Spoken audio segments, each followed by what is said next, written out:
OLE, the utopian world of online education. Hello students, welcome to OLE and to the another session of structure of atom. इससे पहले हमने पढ़ा था Thomson's model of an atom और Rutherford's model of an atom, और आज हम discuss करेंगे लिमिटेशन क्या थी रदरफोर्ड के मॉडल की। लेकिन उससे पहले let's get a quick recap of Rutherford's model of an atom कि रदरफोर्ड ने क्या बताया था एटम की कैसा होता है। ठीक है, तो उन्होंने एक्सपेरिमेंट किया था on the basis of Thomson's model. Thomson ने जो बोला था दैट एटम जो है वो एक स्फीयर है, ठीक है, and it is a positively charged. ठीक है, थॉमसन ने क्या बताया था? थॉमसन ने ये बताया था कि हमारा जो एटम है वो एक स्फीयर है and it is positively charged, और जो इलेक्ट्रॉन्स हैं they are embedded in it. ठीक है, ये जो हमारे इलेक्ट्रॉन्स हैं वो इसमें जगह जगह एम्बेडेड है, ये चीज कही थी थॉमसन ने। ठीक है, और उन्होंने ये भी बोला था कि जो ये हमारा एटम है वो इलेक्ट्रिकली न्यूट्रल है। क्यों? क्योंकि the magnitude of positive charge is equal to the magnitude of negative charge. तो रदरफोर्ड को भी काफी क्या कहते हैं उत्सुकता हुई, काफी क्यूरोसिटी हुई कि वो भी देखना चाहते थे कि मॉडल ऑफ एटम आखिर कैसा होता है। तो उन्होंने एक एक्सपेरिमेंट किया था। वो एक्सपेरिमेंट क्या था? उन्होंने अल्फा पार्टिकल्स को, अल्फा रे को जो है वो एक गोल्ड की शीट से, that was 1000 atoms thick, gold की शीट ली थी क्योंकि वो शीट चाहते थे जितनी पतली हो सके, तो वो 1000 एटम थिक थी। ठीक है, मतलब उसकी जो थिकनेस थी वो बहुत ही पतली सी थी, बहुत ही ज्यादा पतली, just like this line, right, इतनी पतली थी। तो उन्होंने क्या किया? उन्होंने जो है वो अल्फा पार्टिकल्स को इस गोल्ड फॉइल के उससे जो है डिविएट किया। ठीक है, मतलब लेकर गए उस अल्फा पार्टिकल को, तो उनके एक्सपेक्टेशन के हिसाब से, मतलब उन्होंने क्या सोचा था, कुछ सोच के एक्सपेरिमेंट किया होगा, उनको लगा होगा कि this could be the result, तो कुछ ना कुछ सोच के ही एक्सपेरिमेंट किया होगा। तो उन्होंने ये सोचा था कि डिफ्लेक्शंस होंगे। ठीक है, नो डाउट, क्योंकि इनके हिसाब से ये पॉजिटिव था, अल्फा पार्टिकल्स भी पॉजिटिवली चार्ज है, तो पॉजिटिव जो है वो डिफ्लेक्ट करेंगे।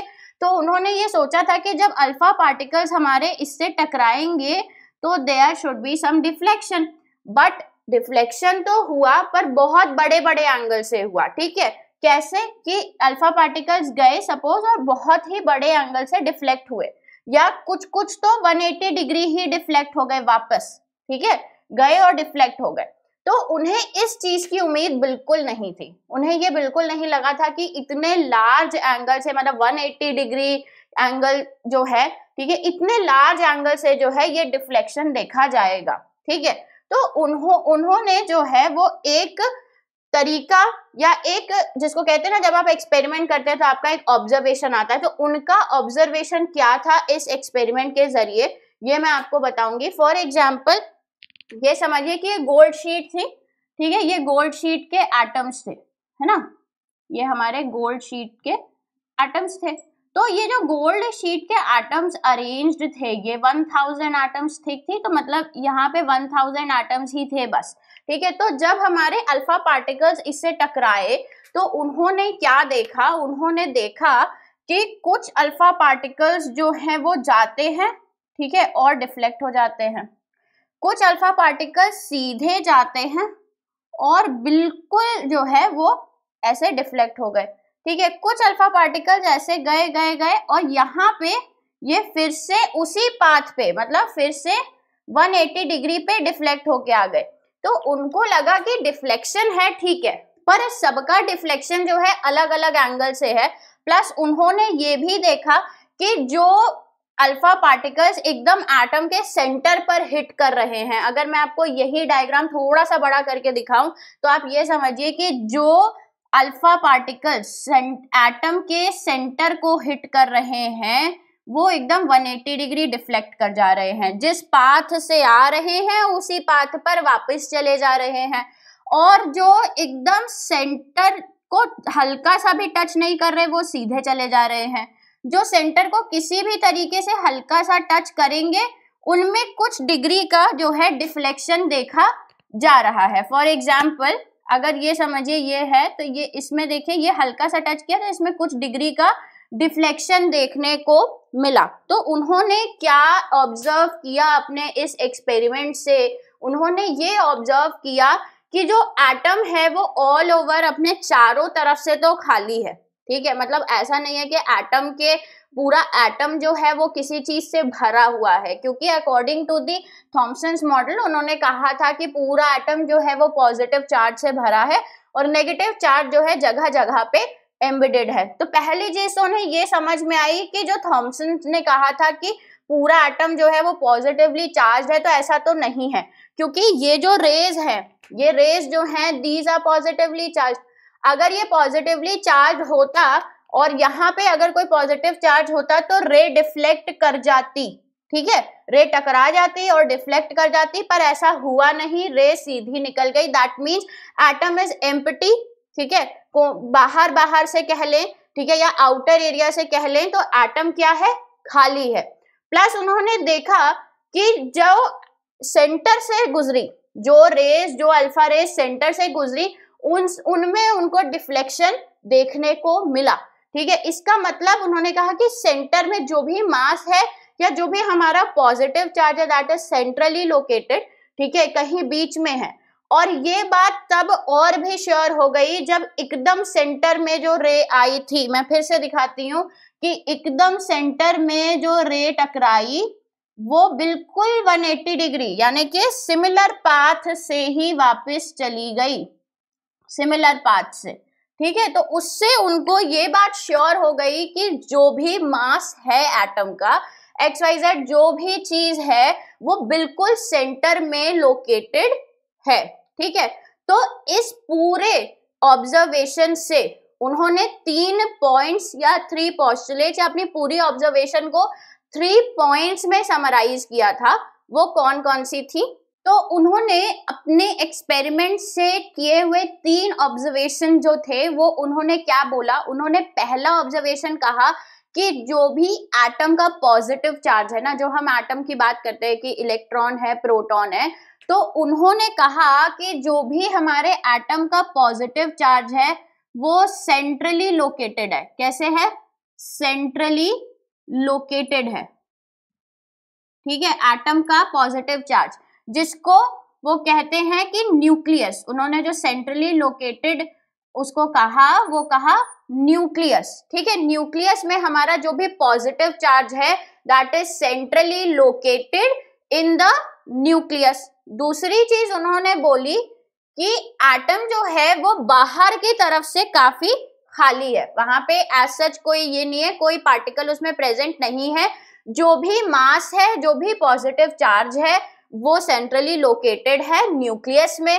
सेकेंड चीज उन्होंने कही कि जो हमारा एटम है वो बाहर से ऑलमोस्ट खाली है, उसमें ऐसा कुछ नहीं है कि कोई चार्ज या कोई मास वहां पर है। तीसरी चीज उन्होंने क्या कही इलेक्ट्रॉन्स के बारे में, कि इलेक्ट्रॉन्स जो है वो रिवॉल्व करते हैं, ठीक है, इन अ सर्कुलर ऑर्बिट, ठीक है, electrons revolves in a circular orbit, ठीक है, सर्कुलर ऑर्बिट। तो सेकेंड उन्होंने क्या कहा था, that atom is empty, that atom is empty from its peripheral region, ठीक है। पेरिफेरल रीजन का मतलब होता है कि बाहर के साइड से, बाहरी साइड से वो जो है एम्प्टी था, फ्रॉम इट्स पेरिफेरल रीजन, ठीक है। तो उन्होंने 3 बातें कही थी। 3 बातें क्या थी? पहली चीज ये कि जो भी पॉजिटिव चार्ज है, जो भी आपका मास है जो भी एटम का, that is centrally located in the nucleus. दूसरा, atom is empty from its peripheral region, बाहर के साइड से एटम एम्प्टी है और इलेक्ट्रॉन्स जो है वो सर्कुलर ऑर्बिट में रिवॉल्व करते हैं। अगर मैं आपको इसको डायग्राम से बताऊं तो उन्होंने कहा कि जो भी हमारा न्यूक्लियस है, ये एटम है सपोज, तो एटम का जो भी चार्ज है, मास है, कुछ भी यहाँ पे है, that is centrally located inside the nucleus, ठीक है, इसको उन्होंने कहा न्यूक्लियस, ठीक। तो उन्होंने कहा फिर कि ये जो भी चार्ज है, जो भी पॉजिटिव चार्ज हम जिसकी बात कर रहे हैं, न्यूक्लियस में लोकेटेड है। एटम जो है अपने बाहरी साइड से, देखो बाहर का साइड जो भी है वो खाली है, वहां पे एज सच कुछ नहीं है, ठीक है। इलेक्ट्रॉन जो है वो इस सर्कुलर ऑर्बिट में, ठीक है, इस सर्कुलर ऑर्बिट में रिवॉल्व करते हैं। जो उन्होंने कहा कि इलेक्ट्रॉन्स जो है एम्बेडेड थे, थॉमसन ने कहा कि इलेक्ट्रॉन्स एम्बेडेड थे, तो उसने कहा कि नहीं है, ऐसा कुछ नहीं है। इलेक्ट्रॉन्स जो है वो एक सर्कुलर ऑर्बिट में रिवॉल्व करते हैं। और उन्होंने बोला कि ये जो न्यूक्लियस है वो एटम से बहुत छोटा है साइज में, ठीक है। Nucleus is very small in size in comparison to atom, ठीक है। एटम से अगर हम कंपेयर करें, आप खुद ही देख रहे हैं कि ये पूरा एक एटम है, ठीक है। ये क्या है, ये स्ट्रक्चर ऑफ एटम है, ठीक है। और जो ये न्यूक्लियस है हमारा, ये एटम से काफी छोटा है। तो यही बातें जो है कही थी रदरफोर्ड ने अपने मॉडल ऑफ एटम में, जब उन्होंने एक्सपेरिमेंट्स किए थे। अब रदरफोर्ड में के मॉडल ऑफ एटम में कुछ ना कुछ लिमिटेशन थे। वो क्या थे, अगर हम लिमिटेशंस की बात करें कि लिमिटेशन क्या थे, ठीक है। अगर हम यहाँ पे बात करें लिमिटेशंस की, लिमिटेशंस मतलब क्या कि उसमें कमियां क्या थी, ठीक है। लिमिटेशंस की अगर हम बात करें तो वो क्या थे, लिमिटेशन ये थे कि जो उन्होंने कहा कि ये जो न्यूक्लियस जो उन्होंने कहा कि electron revolves around in a circular orbit, ठीक है। तो सर्कुलर ऑर्बिट में जब भी कोई चीज रिवॉल्व करती है तो उसको एक्सेलरेशन मिलता है, ठीक है भाई। अब यहां से सपोज यहां से कोई वो कर रहा है, तो यहां से यहां जाएगा अगर, तो उसको एक्सेलरेशन मिलेगा, उसकी स्पीड बढ़ेगी। फिर यहां से अगर यहां पहुंचा तो एक्सेलरेशन मिलेगा, स्पीड बढ़ेगी। फिर यहां से यहां पहुंचा तो भी एक्सेलरेशन मिलेगा, स्पीड बढ़ेगी, और सिमिलरली ऐसे, ठीक है। तो जब भी कोई एटम सर्कुलर ऑर्बिट में घूमेगा तो उसको एक्सेलरेशन होगा, ठीक है, उसको एक्सेलरेशन मिलेगा या वो एक्सेलरेट करेगा। ऐसे समझ लीजिए कि वो एक्सेलरेट करेगा। अगर आप कोई साइकिल चला रहे हैं किसी राउंड पार्क के आसपास या पार्क के अंदर, तो जाहिर सी बात है जब जब आप मोड़ेंगे तब तक आपको जो है या तो ब्रेक लगाना पड़ेगा या एक्सेलरेट करना पड़ेगा, ठीक है। जब भी हमारा ये इलेक्ट्रॉन एक्सेलरेट करेगा उसकी कोई ना कोई एनर्जी लॉस होगी, ठीक है।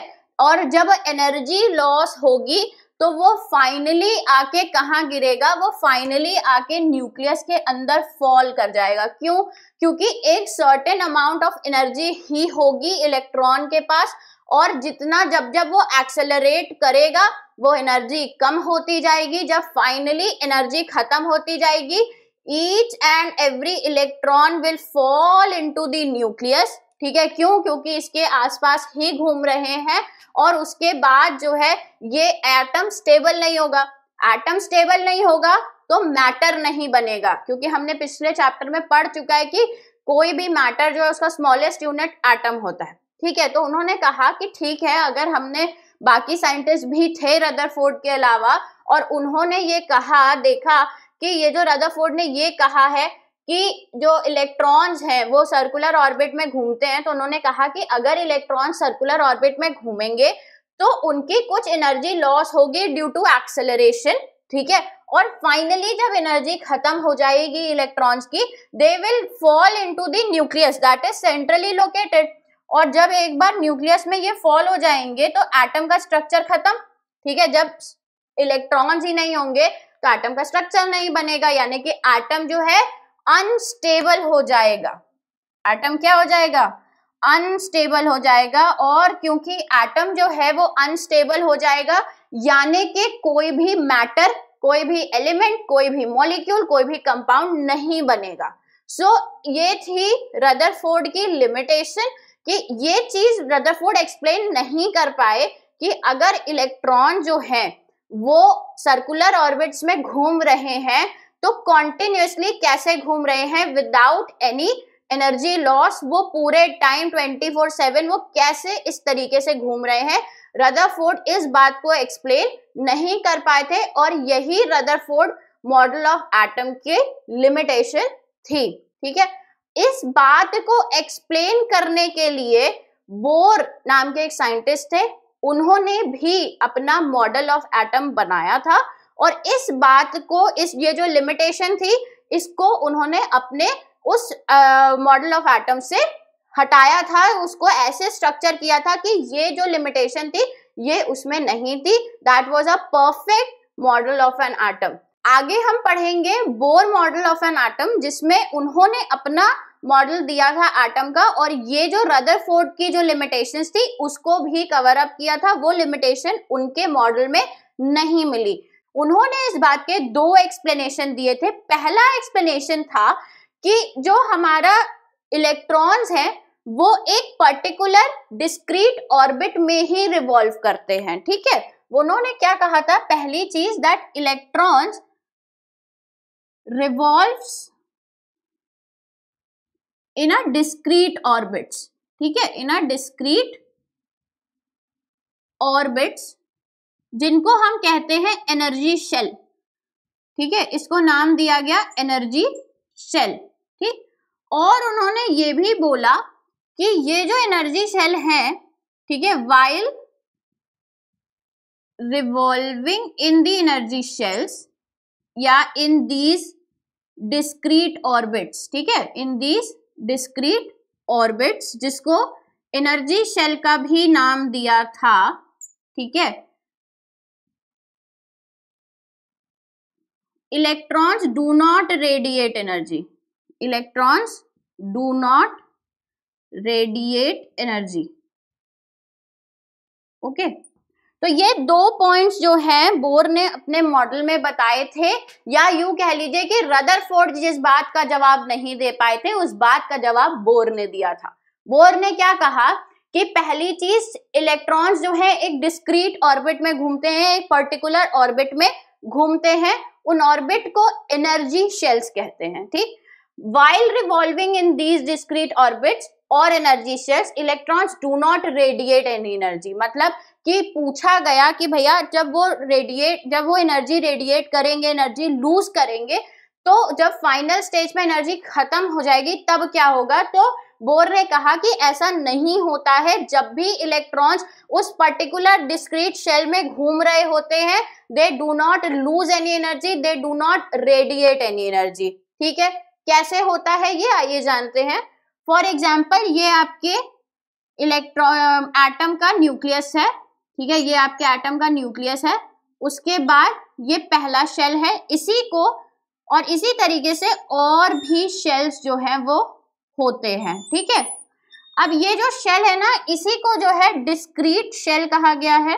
डिस्क्रीट शेल या फिर एनर्जी या डिस्क्रीट ऑर्बिट कह लीजिए, ठीक है, इसको कहते हैं डिस्क्रीट ऑर्बिट या फिर एनर्जी शेल। क्या कहा गया, एनर्जी शेल। मतलब कि इसी एनर्जी शेल में जो है वो हमारे इलेक्ट्रॉन्स जो है रिवॉल्व करते हैं और इन्हीं एनर्जी शेल में रिवॉल्व करते वक्त वो कोई भी एनर्जी रेडिएट नहीं करते हैं, यानी कि एनर्जी लूज नहीं करते हैं। अब जाहिर सी बात है, जब एनर्जी लूज ही नहीं करेंगे तो एनर्जी खत्म नहीं होगी। एनर्जी अगर खत्म नहीं होगी तो they will not fall into the nucleus and hence our atom will be stable, ठीक है। तो यही चीज जो है बोर ने मॉडल में बताई थी। अब उन्होंने कहा कि हर एनर्जी शेल की इलेक्ट्रॉन्स रखने की अपनी एक कैपेसिटी होती है। सबसे पहले बात आई थी नेमिंग की कि हम इसको नेम कैसे करेंगे।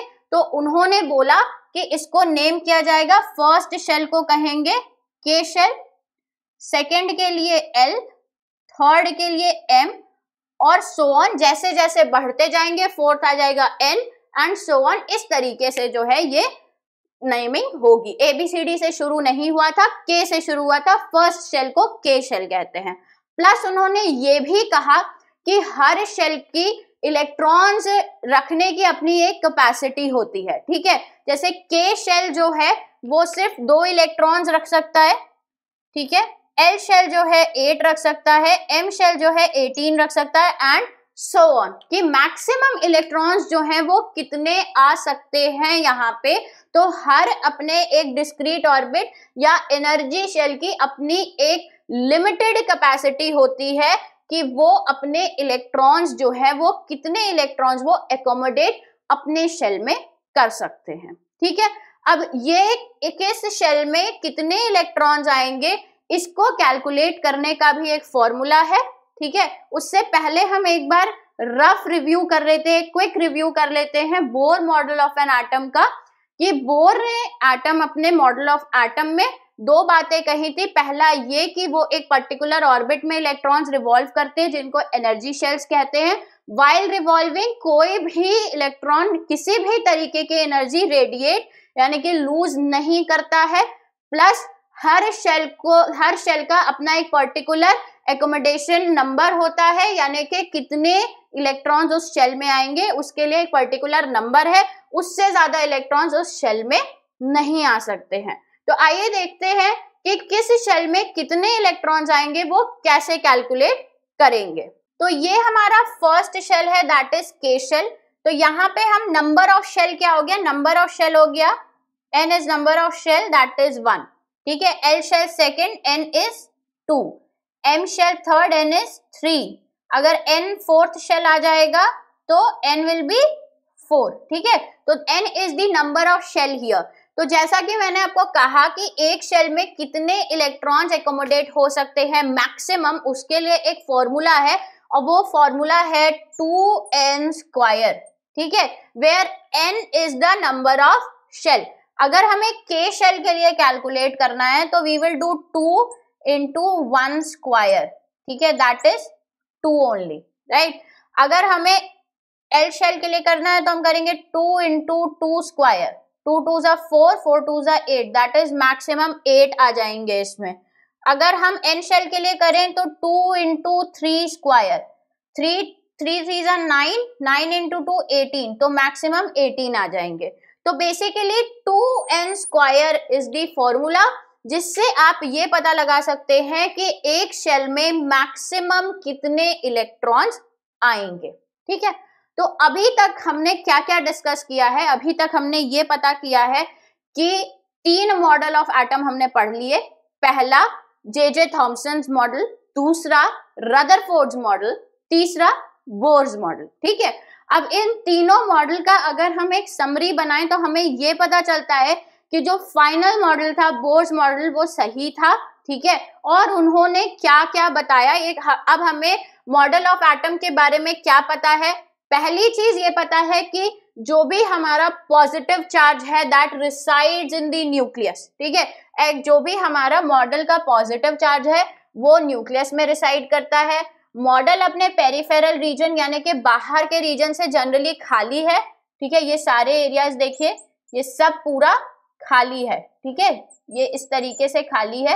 और जो हमारे इलेक्ट्रॉन्स हैं वो बीच बीच में जो है वो रिवॉल्व करते रहते हैं, but in a discrete orbit, एक पर्टिकुलर ऑर्बिट में, जिसको हम एनर्जी शेल्स कहते हैं। एनर्जी शेल की नेमिंग के बारे में बात करें तो K से स्टार्ट होती है। First shell is known as K shell, then L, then M and then N and so on.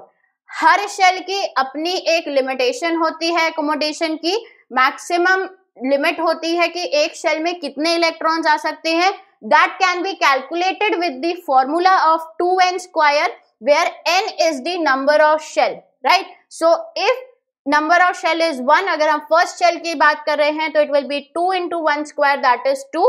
Second shell की बात करें तो 2 into 2² that is 8। Third shell की बात करें तो 2 into 3² दैट इज 18। एंड इसी तरीके से हम और भी शेल्स की maximum accommodation limit of electrons निकाल सकते हैं। तो हमने यहाँ पे पढ़े discovery of electrons and discovery of protons and the structure of atom. Discovery of electrons हमें पता चला था थॉमसन मॉडल ऑफ एटम से। डिस्कवरी ऑफ प्रोटॉन्स हमें पता चला रदरफोर्ड मॉडल ऑफ एटम से। And exact and accurate structure of atom हमें पता चला बोर्स मॉडल ऑफ एटम से। ठीक है, अब हम आगे के वीडियो में इस बारे में डिस्कस करेंगे कि न्यूट्रॉन्स कैसे डिस्कवर किए गए थे, क्योंकि जो सब एटॉमिक पार्टिकल्स हैं वो 3 होते हैं, इलेक्ट्रॉन्स, प्रोटॉन्स एंड न्यूट्रॉन्स।